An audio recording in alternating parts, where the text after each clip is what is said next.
Hello, I'm Chuck Phillip, South Alabama Home Inspections, and welcome to another edition of Southern Home Talk. And I'm about to give you a tour of what's called a tiny house. And so I'm on the outside of it now. This has just been recently completed. And so here we are looking at the sewer clean out there. And that is the kitchen window, so you'll have a reference to that when we get inside. And really nice LED outside lighting. It appears to be fiber cement siding, metal roof, and that is going to be the bedroom window there. And coming around the outside here, I've got a deck and lapboard fencing or basket weave fencing. And it's got the large open-end wire fencing, I guess for a bigger dog, but if you had a smaller one you could probably fence again over that. This is going to be the deck. It's actually got a pretty good sized deck with two barbecue grills. It's got a cat loft. It's got really a lot of lighting for the outside, which is good. I think this sits on about a half-acre lot.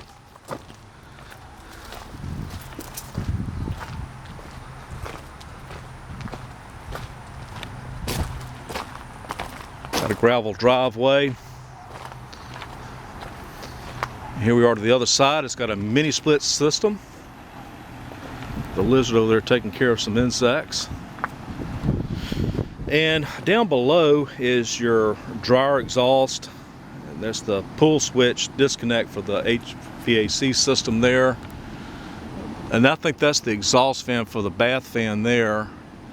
And it may have somewhat of a small attic system looking at that vent. That's a big lizard there. That's a green one. Hey there, buddy. And you got this must be the light for, I don't know what that turns on. It may be photocell operated as well. So we're on the deck side now, the back side of the house. Real beautiful spring day. Got a fire pit, and that's probably going to be the lid for the septic tank system. And at least that's accessible. So this is what I guess would be called the back entrance and only entrance. So I guess you could probably consider this the front door since it's the only entrance. It's even got the studs here for storm panels.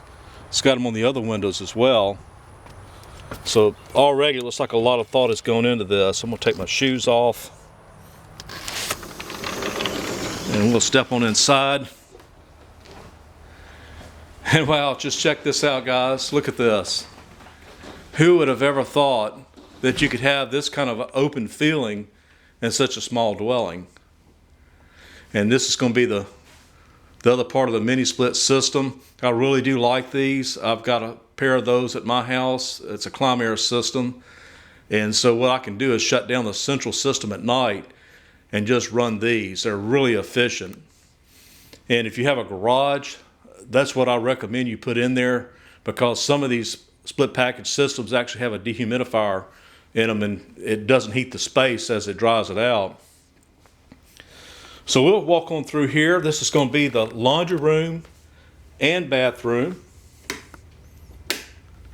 And by the way, this is a combination dryer and washer all in one and works on 110. That's pretty cool. And this bathroom really has a big feel to it. It's got high ceilings in here.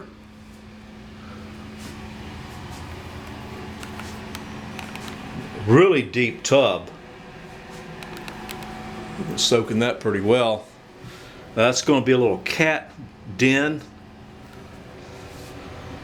Have a little place for the cats to go to bed. Another window here. And check out these vaulted ceiling fan. I mean, these high ceilings kind of gives this a real open feeling where it doesn't feel small at all. And I really do dig this old classic fridge. It's not old, it's actually a remake of that, but I do dig it. And it's got the classic chrome handles. I remember these when I was a kid. They actually would lock, and they were somewhat of a safety hazard back in that time because kids would get in abandoned ones and lock themselves in and couldn't get out. But I've always wanted a fridge like this. It has the freezer on the bottom. I just like that concept. Now this sink is actually old. It is from the 50s or early 60s. It's cast iron, but it's got a nice modern faucet. And this is the window we were at on the other side, so you can actually see out this. It's got ground fault protected receptacles. And so here's your living room. And you can hang your TV right there on the top level, right there above this walk-in closet. You know, it just has a real open feeling, and this sliding glass door actually helps provide that as well. It makes it feel more roomy. You can see out. That was probably a good choice to use. Let's walk on into the closet. So we're actually under the bedroom, and the light switch is right above us. And check out all these cubbies. So you got all this storage here, and these go back pretty deep. It's got room for a dresser. And so we'll go on upstairs. Here's another window with a cat loft. Climb on up here. And this is really all you would need. It's even got a television up here and a egress window if you needed it.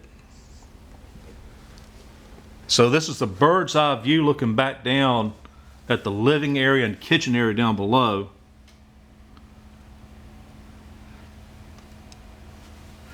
It's also got a staircase on both sides.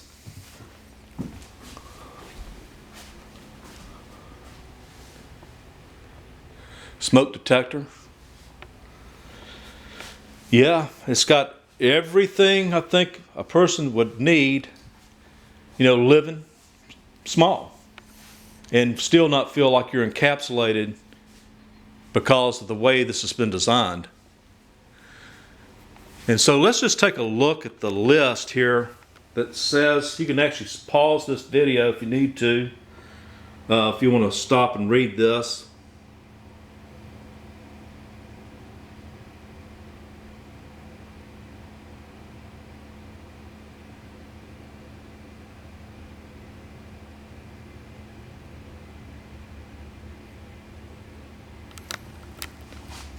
There it is. Of course, you don't have a stove, but you know, really all you would probably need is just this burner system.